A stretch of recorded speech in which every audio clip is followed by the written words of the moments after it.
الخلفية بجد لازم كل الناس تفهمها. اتنين مخطوبين، اتنين بيحبوا بعض، اتنين متجوزين، اهتمامك الزايد يقلب لغشومية معاها. يعني لما تحبها قوي انت من جواك صافي النية، هي مفكرك خلاص هي امتلكتك اللي انت مش هتقدر تستغنى عنها، اتقلب لغشومية والله. عشان كده انا بنصحك غير الجنون الوسط، ولا كتير قوي ولا قليل قوي، عشان انت الخسران في الاخر.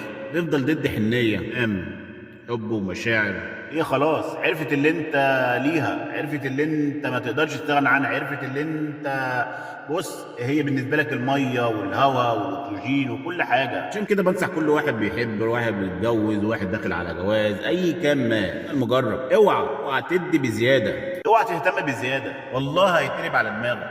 اسال مجرب يا صاحبي، يا ما عملت يا ما سويت اتقلبت على دماغي. لا مش بقول لك كده اللي انت ما تعملش ما تحبش ما تهتمش، لا ده فهمتني غلط خالص يا صاحبي.